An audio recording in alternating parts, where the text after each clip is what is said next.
नमस्कार दोस्तों, मैं हूं प्रदुम और आप सुन रहे हैं प्रदुम के पॉडकास्ट में हॉरर कहानी। जैसा कि मैं हमेशा कहता हूं, वैसे तो आप सबने बहुत सी हॉरर कहानी सुनी होंगी, लेकिन मुझे उम्मीद है कि आज की यह हॉरर स्टोरी सुनकर आपको सच में डर का एहसास होने वाला है। बस आपसे मेरी इतनी गुजारिश है कि आप हमारी इस कहानी को पूरा ज़रूर सुनें और हमारी यह हॉरर कहानी आपको पसंद आती है और साथ ही आप हमारे इस चैनल पर पहली बार आए हैं तो चैनल को सब्सक्राइब जरूर करें। चलिए ज़्यादा समय न लेते हुए इस कहानी को शुरू करते हैं। तो दोस्तों, आज हम आपको एक ऐसी कहानी से रूबरू करवाने जा रहे हैं जिसे सुनने के बाद आप सबकी रातों की नींद उड़ जाएगी और आपको सच में डर का एहसास होने लगेगा। तो चलिए इस कहानी को शुरू करते हैं। उत्तर प्रदेश के एक छोटे से गांव कालेपुर की यह बात है। गांव बहुत ही छोटा और शांत था, लेकिन वहाँ के लोग अक्सर गांव के किनारे वाले जंगल के बारे में खौफनाक कहानियां सुनाया करते थे। कहा जाता था कि जंगल में रात के समय कुछ अजीब घटनाएं होती थी जिनका कोई भी साक्ष्य नहीं दे सकता था। गांव के लोग बताते थे कि कई साल पहले उस जंगल में एक मंदिर था जहाँ एक तांत्रिक अपनी साधना करता था। उसके तंत्र मंत्र की साधना इतनी शक्तिशाली थी कि उसने बहुत सी आत्माओं को अपने वश में कर लिया था। लेकिन एक दिन उसकी साधना में विघ्न आ गया और वह खुद ही उन आत्माओं का शिकार बन गया। तब से वो आत्माएं जंगल में भटकती रहती है और रात के समय गांव में आने वाले हर किसी को डराती है। गांव के कुछ युवक, जिनमें राजेश, सुमित और विकास शामिल थे, इन कहानियों पर यकीन नहीं करते थे।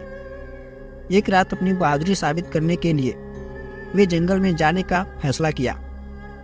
वे सभी एक दूसरे से हंसी मजाक करते हुए जंगल के तरफ निकल गए और हाथों में मशाल लेकर आगे बढ़ते चले गए। जंगल में घुसते ही उन्हें एक अजीब सी आवाज़ें सुनाई देती है। कभी किसी के रोने की आवाज़ तो कभी किसी की हंसने की आवाज़ सुनकर वे अपने कदम पीछे नहीं खींचते। थोड़ी देर बाद वे एक पुराने और टूटे फूटे मंदिर के पास पहुंच जाते हैं। वहां उन्हें एक अजीब सी चमकती हुई चीज दिखाई देती है। वे पास जाकर देखते हैं तो वह एक प्राचीन ताबीज है जो तांत्रिक का बनाया हुआ था। ताबीज उठाते ही उनके चारों ओर का माहौल बदल जाता है। हवा अचानक से ठंडी हो जाती है और उनके चारों ओर धुंध छा जाती है। वे डर के मारे चीखने लगते हैं, लेकिन उनकी आवाज दब जाती है। उस समय एक प्रेत आत्मा उनके सामने प्रकट हो जाती है और कहती है, तुमने मेरी साधना में विघ्न डाला है, अब तुम्हें इसकी सजा भुगतनी होगी। वो प्रेत आत्मा उन पर हमला करने के लिए आगे बढ़ती है। राजेश, सुमित और विकास अपने बचाव के लिए इधर उधर भागने लगते हैं, लेकिन जंगल के रास्ते भूल जाते हैं। वे किसी तरह गांव की ओर भागते हैं, लेकिन वह आत्मा उनका पीछा नहीं छोड़ती है। गांव पहुंचने पर भी उनका पीछा करती है और वे अपने अपने घरों में छिपने की कोशिश करते हैं। रात भर उनका कोई पता नहीं चलता। अगले दिन सुबह गांव के लोग जब उन्हें ढूंढने जाते हैं तो देखते हैं कि वे सभी अचेत अवस्था में मंदिर के पास पड़े हुए थे। गांव के बुजुर्ग कहते हैं कि उनकी आत्मा ने उन्हें बचाया है और तांत्रिक की आत्मा को वापस उनके स्थान पर भेज दिया है।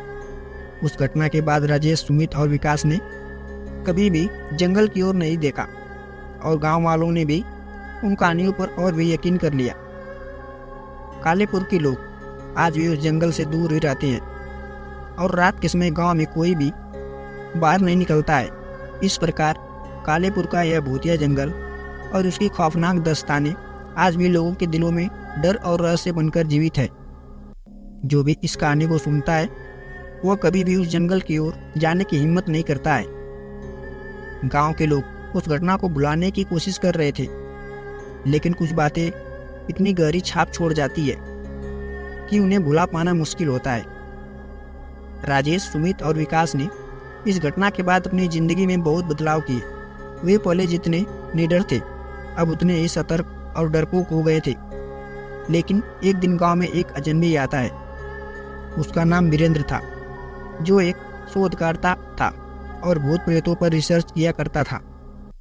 उस कालेपुर की भूतिया कहानियों के बारे में सुनकर बहुत दिलचस्पी हुई और वह इन कहानियों की सच्चाई जानना चाहता था। गांव के लोगों ने उसे उस जंगल में जाने से मना किया, लेकिन वीरेंद्र ने उनकी बात नहीं मानी और जंगल में जाने का फैसला कर लिया। राजेश, सुमित और विकास ने वीरेंद्र को अपने साथ हुई घटना के बारे में बताया, लेकिन वीरेंद्र ने इसे सिर्फ एक काल्पनिक कहानी समझा। वीरेंद्र ने कहा, मैं इस जंगल की सच्चाई जानना चाहता हूँ। अगर यह सच में भूतिया है तो मुझे इसे अपने शोध में शामिल करना होगा। वीरेंद्र के उत्साह को देखकर गांव के भी लोग चौंक गए। वीरेंद्र ने अपने उपकरणों के साथ जंगल की ओर बढ़ा। इस बार राजेश, सुमित और विकास भी उसके साथ जाने को तैयार हो गए ताकि वीरेंद्र को सचेत कर सके और ज़रूरत पड़ने पर उसकी मदद कर सके। जंगल में घुसते ही वीरेंद्र ने अपने उपकरणों को चालू कर दिया। उसने हर अजीब सी आवाज़ और हलचल को रिकॉर्ड करना शुरू कर दिया। राजेश, सुमित और विकास ने उसे मंदिर के पास वाले ताबीज के बारे में भी बताया था। वे सब फिर से उसी मंदिर के पास पहुंचे। वीरेंद्र ने ताबीज को देखा और उसे उठाने का प्रयास किया। जैसे ही वीरेंद्र ने ताबीज को छुआ, जंगल में फिर से वही अजीब घटनाएं शुरू हो गई। इस बार वीरेंद्र ने उन घटनाओं को रिकॉर्ड करने की कोशिश कर रहा था और अपने कैमरे में और माइक्रोफोन का उपयोग किया। अचानक से वही प्रेत आत्मा प्रकट हो गई और चीखते हुए कहा, तुमने फिर से मेरी साधना विघ्न डाला। अब तुम सब इसकी सजा भुगतोगे। वीरेंद्र ने अपनी हिम्मत नहीं खोई और प्रेत आत्मा से बात करने की कोशिश करने लगा। उसने कहा, हम तुम्हें नुकसान पहुंचाने नहीं आए हैं। हम सिर्फ जानना चाहते हैं कि तुम यहाँ क्यों हो और तुम्हारी आत्मा को शांति कैसे मिल सकती है।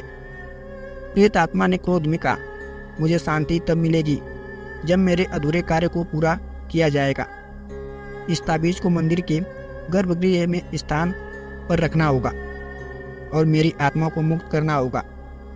वीरेंद्र ने ताबीज को उठाया और मंदिर के गर्भगृह में रख दिया। अचानक से एक तेज रोशनी फैली और प्रेत आत्मा ने एक हल्की सी मुस्कान के साथ कहा, अब मुझे शांति मिल गई, धन्यवाद। उसके बाद जंगल में सब कुछ सामान्य हो गया।